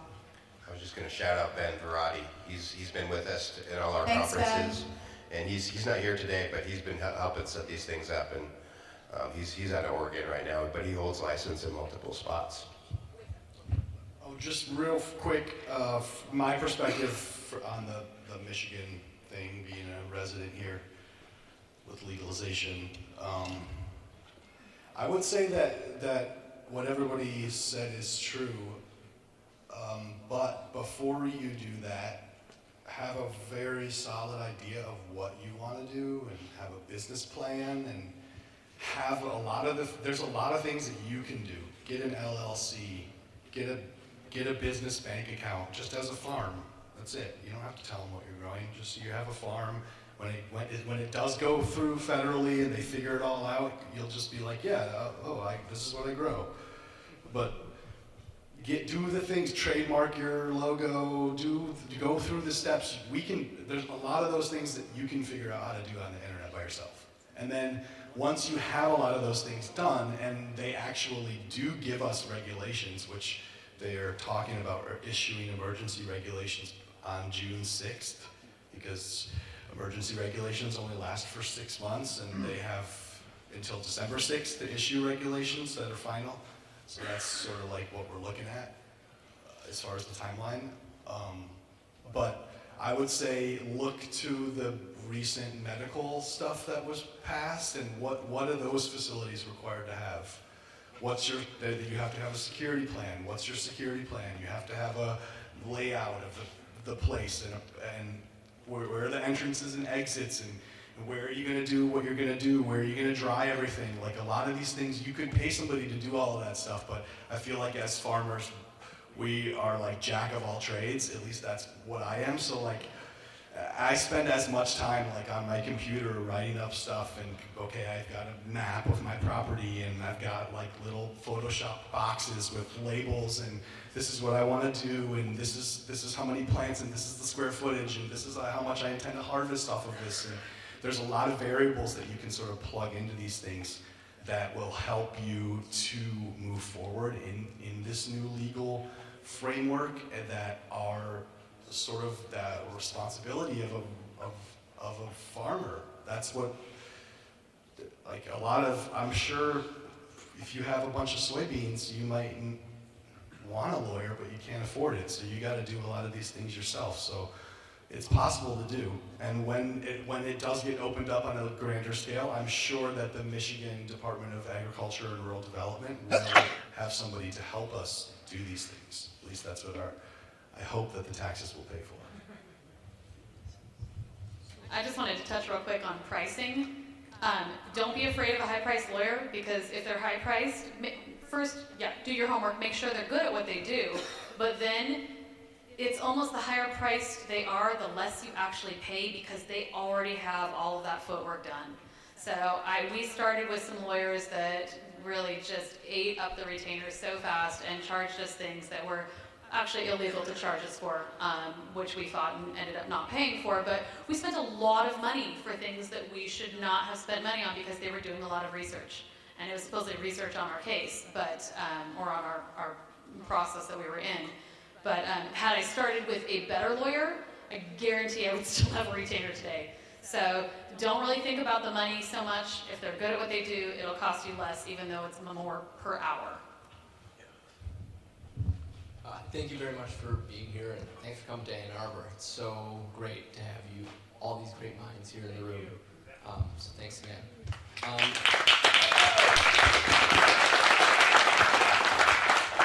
want to go back to something that you said about $500 a pound, and I want to hopefully hear you guys reiterate about how we in this room are not in competition to each other. That the competition is coming from outside of this room. They're going to grow 20,000 plants, 30,000 plants, and we may not be able to all survive at $500 a pound because it's not here right now, but it's coming. So coming from more established markets, what are some things that we can do in this room to hopefully all be able to participate in the business if we choose to be, 5 years from now? Well, I mean, that's a lot about seeing each other as allies and learning from each other, has been our biggest asset. And ever since we've been working with all of the people that we've been working with, and learning lessons, together so we don't have to, repeat some mistakes are really, really crucial. And did you have it? Yeah, community and working together. It started now. Branding is huge. I mean, if you guys haven't gone to any of these conferences, I've been conferencing for years, and it was just pounded in super early. Branding. You got to brand. Branding is really expensive, though. Branding it's not just a logo and a cute shirt, right? Branding is a huge thing, and it's really hard to do as a single person. If there's one thing that I wish that Humboldt County would have done, which it would be to have branded together earlier. We now have so many branding people coming in that have worked with huge companies. And they're like, we want to work with you guys because your branding work is already done. Marketing has already been done. You have 5 decades of branding and marketing behind Humboldt County. It's a name. I don't have to do much work now. But as a community that doesn't necessarily have that, joining Dem Pure, that's a brand. You don't need an individual brand. Our branding kit cost $7,000 and that was cheap. That was a steal. Okay, branding is millions of dollars, and I'm not kidding. You know, unless you have something that seriously sets you apart as an individual and you really want to go down the individual road, like get together with everybody right now and start. Does everybody have $100? Guess what? If there's 100 of you, that's $10,000. That's a good start. That's something. Does everybody have $1,000? There's 100 of you, that's 100 grand. Now we're talking. Okay, so get together and start it now. You're gonna find out that that is gonna be able to drive your market so much better. And then there's a lot of talk in a lot of these groups of like having an individual cultivar for your farm that works really well, and then a group cultivar that works well for everybody. So you have these massive amounts that you can say, oh, you know, I don't know if it's the same up here, but I know retailers in California are like, they want consistency. We don't want to order 10 pounds of it. We want to order 10 pounds of it every 2 weeks, and we want it to be the same every single time. Well, as a small farm, you're not going to be able to do that. But as a group collectively, you can. So start thinking, it's really, I mean, one of my main messages is cohesion, collection, cooperation, and think outside of the box. Don't get stuck in regular models because that doesn't work for us. We're regenerative farmers. We're outside of the box anyway, guys. Let's just full on embrace it. But definitely work together. And lowering your costs and everything, you know, obviously, you know, that's part of what this whole thing is about, to be able to, you know, withstand the $500. And you know, branding is crucial, you know, and that's part of another reason where, you know, the story comes in when people use the word craft or when people use the word, you know, organic or, you know, regenerative or something. I mean, it's part of it's a story. It's a way to immediately put you apart from everything else, and that's going to help in, you know, the consumer, you know, awareness, you know. And I also encourage, you know, writing articles or contacting your local, you know, newspapers or something to where you can, you know, even just get the message out to the public or someone, to people that are outside our realm, like Shango was talking about, you know, we're all our crew, we're preaching to our choir right now, but how do we get outside of our realms and attract other people? And part of it, you know, that's what we talk about, education and stuff too. And education is part of your branding, you know, and it's part of getting people to know who you are and getting respect and people seeing you putting yourself out there and stuff, and, you know, walking your talk and doing everything. So it's kind of an all-encompassing thing, but I think that's another thing, is working together and seeing us all as allies we have to be adaptogenic as well and moving forward, because we don't know exactly what's coming at us. So, you know, being able to work together gives us an opportunity to make the right decisions. Kind of on the note of branding to products, like doing more with your cannabis, and Johnny probably talk a little bit about that, but like tinctures, selves, creams, like you can take branding farther than just flower, right? So then that's, yeah. Maybe. I was just going to say that just the way that the law is written here, the co-op model is entirely possible. And with for the first 2 years, I don't know if everybody knows this information, so I'll just quickly say it. For the first 2 years, once this program is implemented, you can only apply to grow 100 plants and wholesale it, or a micro business and it's 150 plants, but you have to sell and process everything in-house. It can't go to another dispensary. So that license is very enticing, but it also involves, like, you have to market it, you have to get it out there, you have to distribute it all. But the other one, the 100 plant wholesale, like a group of farmers could come together, they get that, and then under an umbrella brand, a collective brand, could sell all of their stuff to a processor, which would end up in a retail. And eventually, when 2 years after, when everything opens up, that collective of farmers themselves could apply to have the processing permit and a retail permit, so that there's a retail location with multiple farmers supplying it.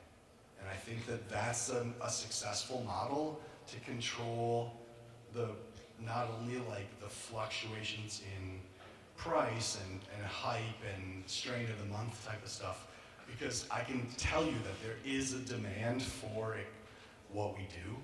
And if there was a mainstay in the community that was able to provide that, it would be successful, I guarantee you. I was just gonna say, niche market and value added. Finding something so unique, like what Kevin talks about this, like if you wanna grow this one thing and you're really passionate about it, do it in your yard and smoke the shit out of it, you know, and then think about what you're gonna do to make money. And something that's like, get really far out there, you know, people are doing all sorts of things. I did microgreens and super hot peppers, you know, I was selling for $25 a pound to the wing restaurant right down the street, you know.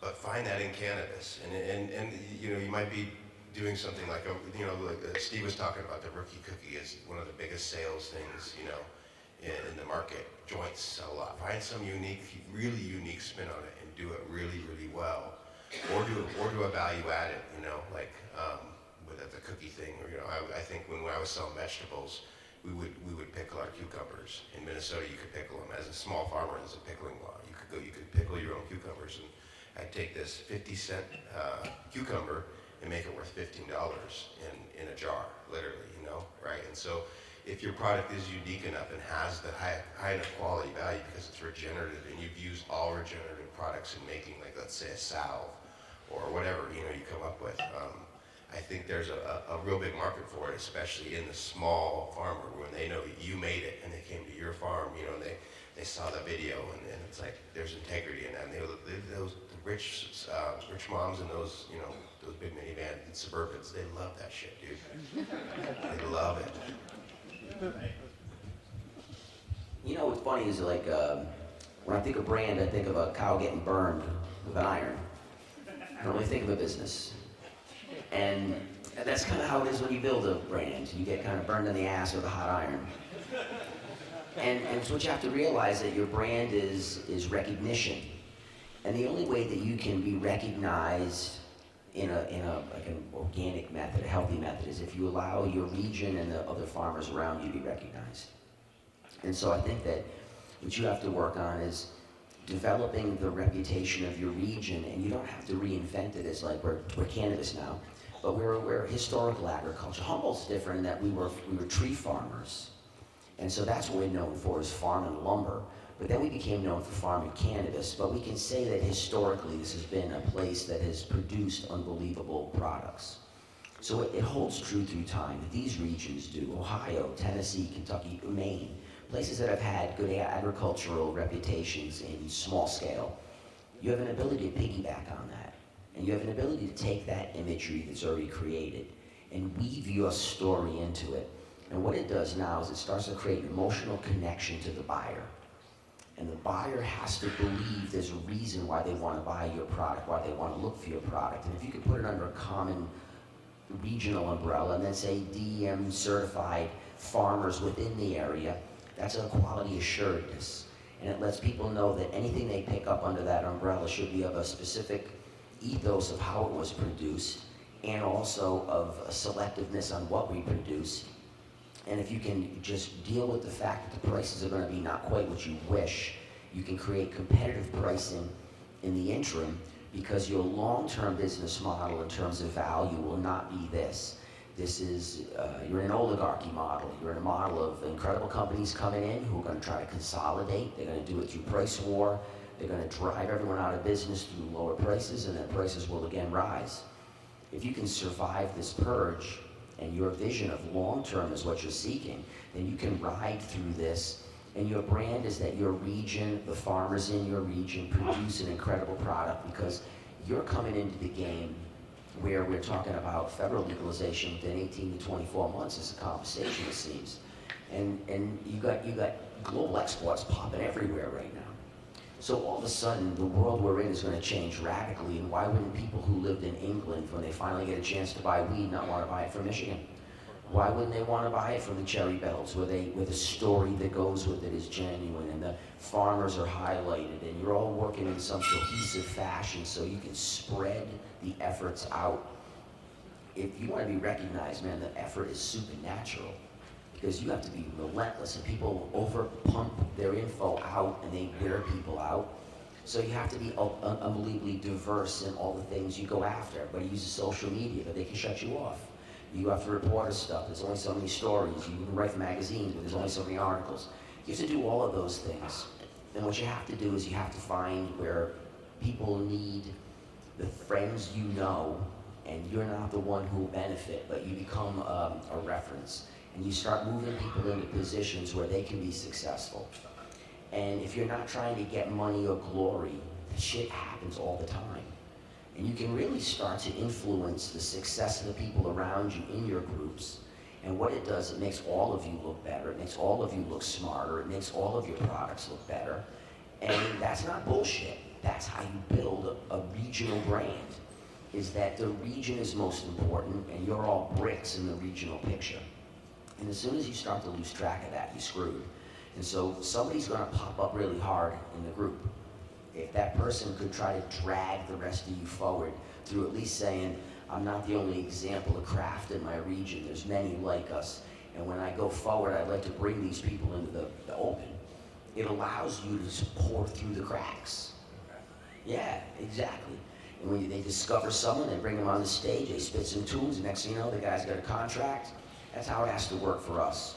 And that way you'll be able to survive the purge and get into the long-term monies. So you're gonna have a short-term rise, and then you're gonna see a consolidation of facilities that's gonna blow your mind. You can't believe that it took this long for us to get here, and it took them 7 seconds to get here. And once that occurs, it's your relationships with all these fellow farmers that allow you, the one thing that's really most important in building your brand is that you're allowed to stay alive long enough, and you do that through politics. So once you're a collective group, you can vote, and you only have real control over the supervisors that control your county. Those individuals influence the building departments, code, everything, in terms of how you're treated here locally. That relationship can be influenced by the fact that you have the ability to vote these people out, and you can vote them in. And we couldn't before, because we couldn't get up on a platform and say, I'm a cannabis grower, I have an opinion. No, you don't, you gotta go catch a case. And so now you have this ability. And that ability is going to allow you what you need, because all brands that have value have time. That's what gives it value. It's cachet, it's a belief. When you wear it, you go, man, it's been historically kicking ass. And that's what you need, because that's what allows you to have leverage. And your region has the ability to do it. You most definitely have agricultural background, the right zones, and the right people. And so you just have to believe that the long-term vision is what's important. And that way you'll punch through this crap that you're going to face in the short term, because it's going to be not what you expected. Are there any other questions?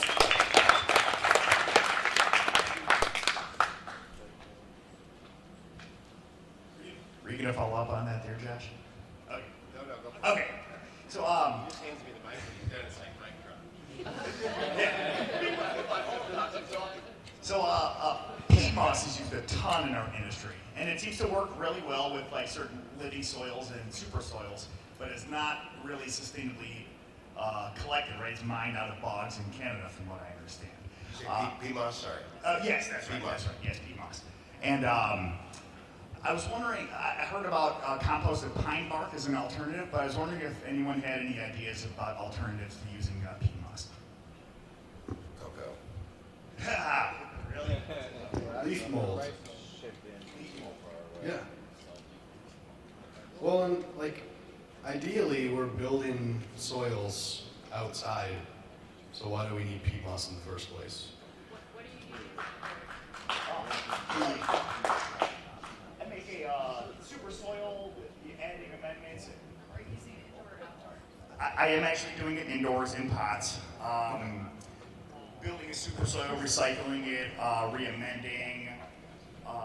What's the function of the peat moss? From what I understand, it pretty much just takes up volume, right, to fill that So- 20 gallons. Exactly, and so I've had great results just replacing that with, so let's say your mix is like 33% peat moss, that's kind of like the 3-3-3 concept that a lot of people use.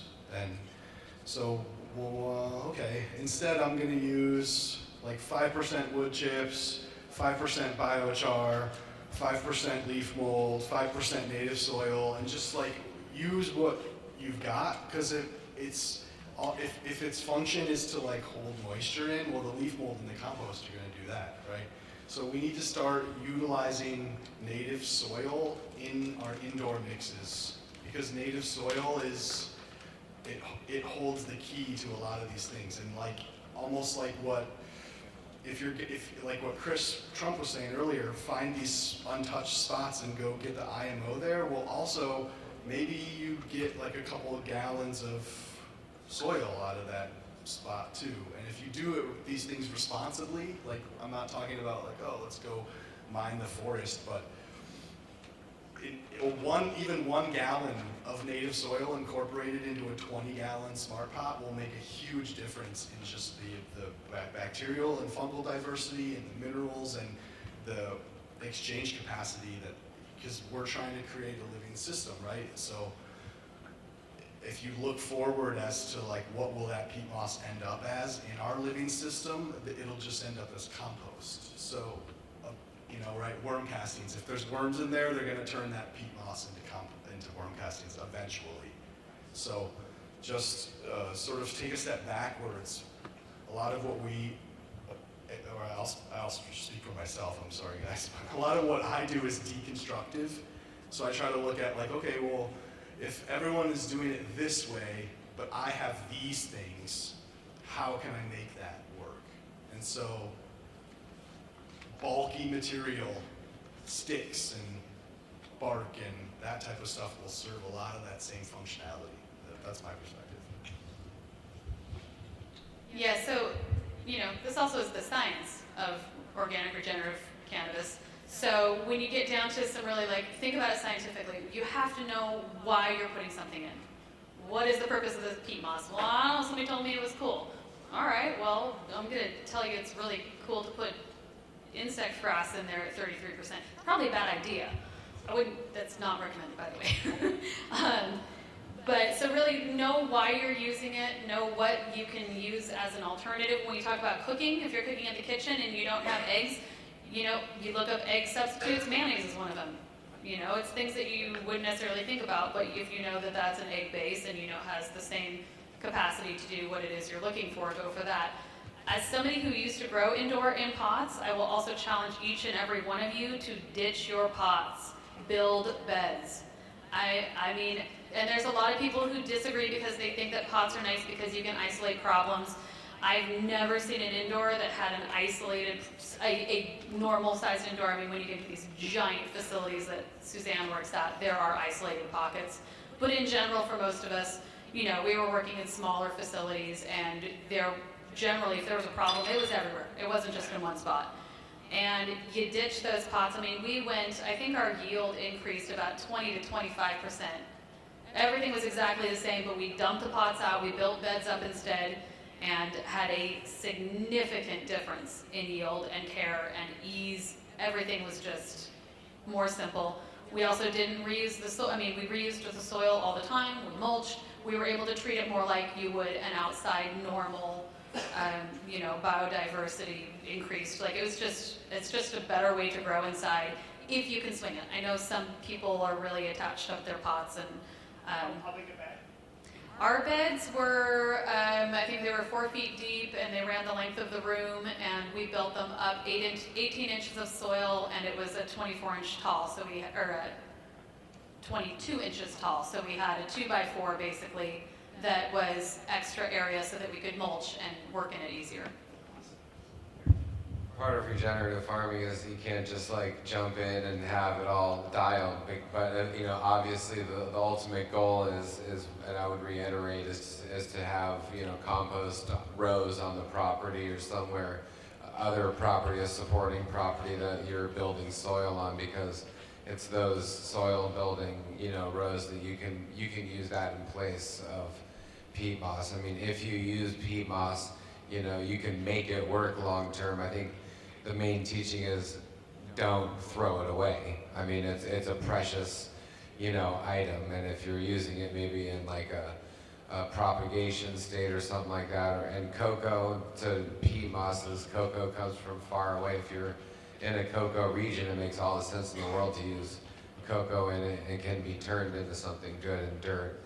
But I think ultimately you're helping your living soil out by trying to use something local, and I agree with, I'm adding to what everyone else said here.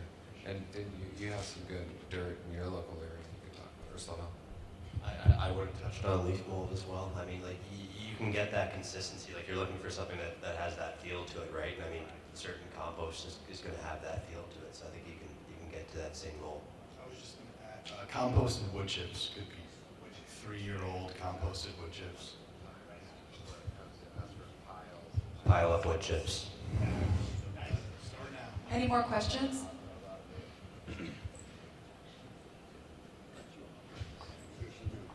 This might be kind of off topic and maybe a little risky for anybody to answer, so I totally understand that. I understand if you don't answer. But with things that are going on in Colorado and in Oregon, with legislation that's going through, we talk about diversification and all these things. How do you feel that P. cubensis and the therapies that are related to that are going to play into the future roles? I know we're all former outlaws and the spotlight's kind of been dimmed, but it's the future and it's, like you said, diversified. How do you think that might play a role in the future? This is my favorite topic. You want to answer it? No, go ahead. I was just going to say, I have a short answer. I'm building some hoops, you know, out in the forest. So I'm building hoops to put in the forest and like getting some patches going and like, you know, I think microdosing is the future. I microdose almost every day, you know, just a tiny bit just to like, keep me straight and focused, you know, so. Well, I think that cannabis is a master plant, and I think that it absolutely has direct communication in mycology and in the mushroom world. And we have never made a finished product without mushrooms, because cannabis and mushrooms just go together. You know, when you come to Dragonfly Earth Medicine Kitchen and working with cannabis, we're working with mushrooms as well. And that absolutely does include cubensis. And I think that low dosages, along with CBD and along with full spectrum cannabinoid and terpene profiles, can save the world. That's what I believe. I think it's also just part of the awakening.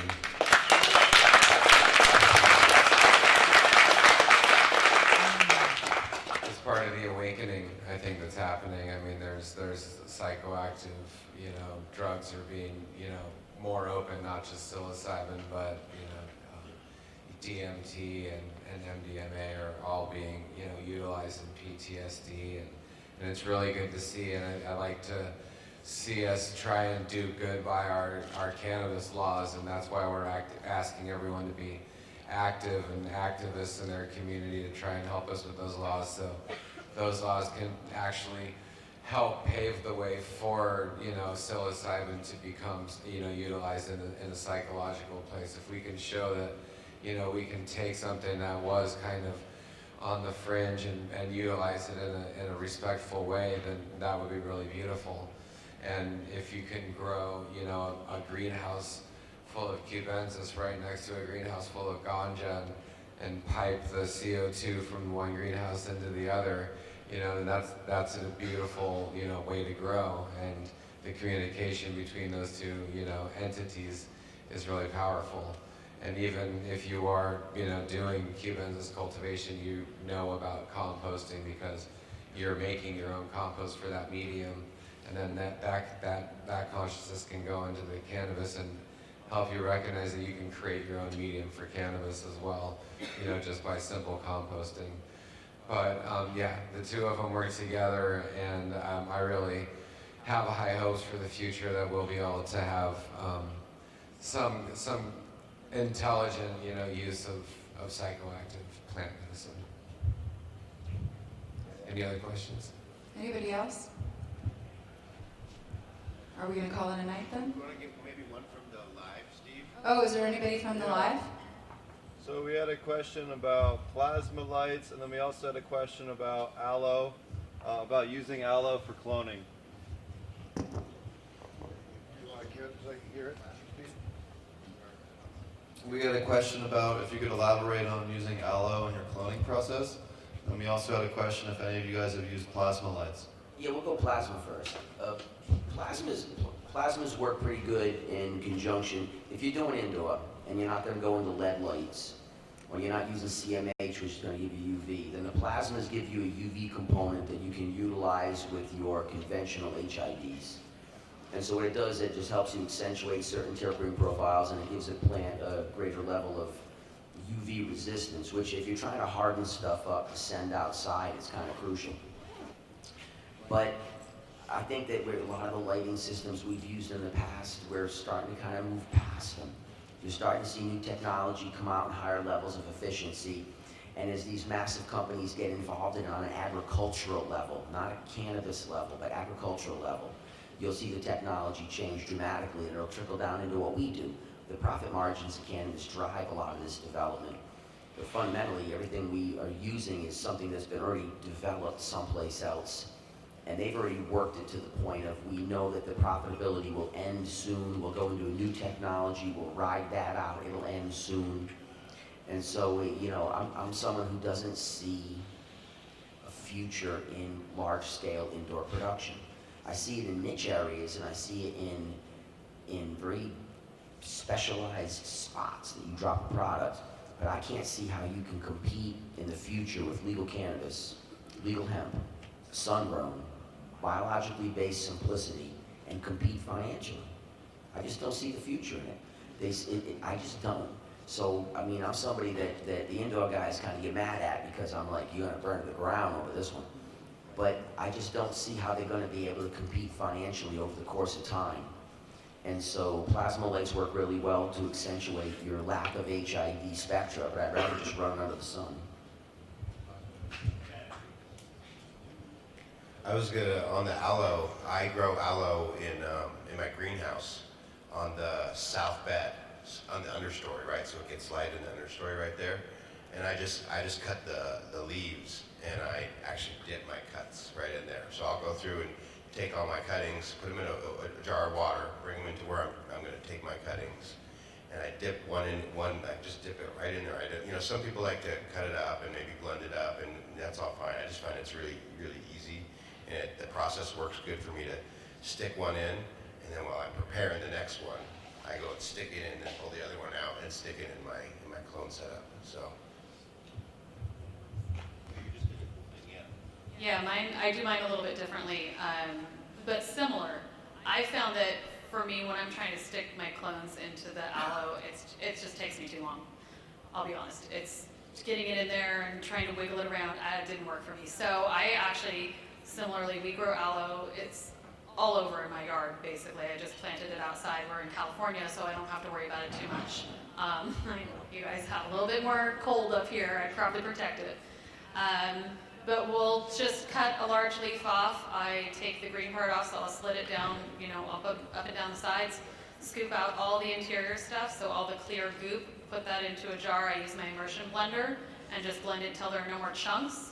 And that's actually really key. We use an aero cloner on our farm also, so we don't use the rock wool or anything like that. But if you have chunks in there, those can get in and clog your emitters that are blowing your water. So you want to make sure it's super smooth. And and then I take a little bit of that, I put in my water. So I have a cup of water, I take that down, I take my cuttings, I bring it back and make my final cut, and then have it in the just the pure blended aloe. And it works phenomenally well. I have also tried it using, leaving the skin on, because I was kind of lazy, and I was like, maybe this will work just as good. But in the side-by-sides, I don't recommend it. Go ahead and take that green part off and just use the center.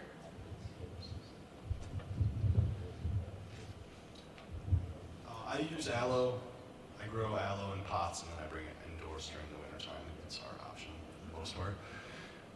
My technique is sort of different. I just I blend up a leaf, and I take my cuttings, and then I just leave them in the blended water for 24 hours, just almost like you would cut flowers and put them in something. And then from there, I just use water only in my aero cloner.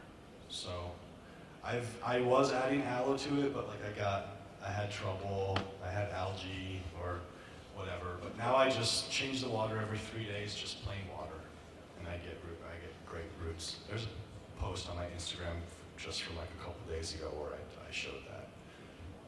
No, just filtered water, carbon sediment filter, just a little small boy. I don't really worry about that. And I set my pump on a timer though, 15 minutes on, 15 minutes off. And then it's just usually 10 to 12 days and everything is fishbone, ready to go. I'd give just a little more techie on it. Mainly, it's fine now, but mainly because my building is a shipping container that's not insulated right now. So I plumb all my air cloners together. I talked about this last night, but just for the live feed. I plumb all my air cloners together to one res, and I put an aquarium heater in there, and then I put a water chiller on it, and then I put a pH doser on it. So I just set all those. And I don't actually usually have to change my water because then I can get away with just 10 days, and I got 98%. It's really easy. The only thing that I will add to that is once I have full roots started, I'll add a little bit of fulvic acid to be a nutrient.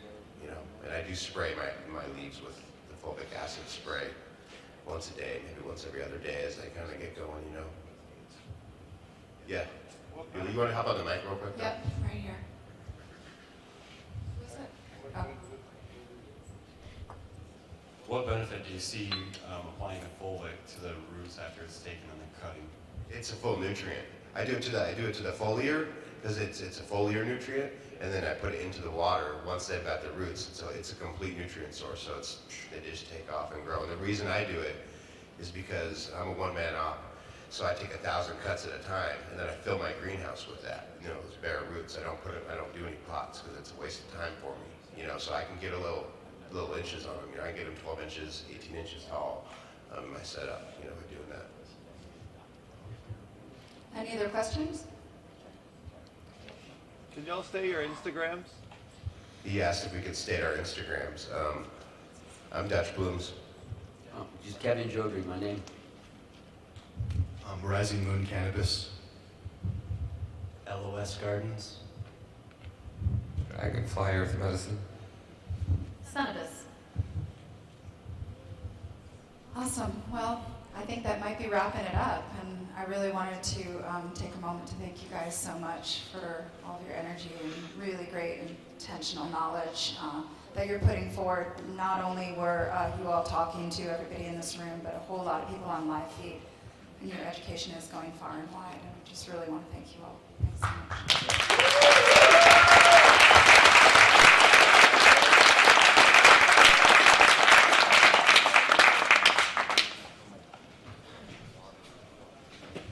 We have some stickers up here, and there's a couple of magazines left, and that's an article in it. So if you all take a couple of stickers of ours, have at it here on the table.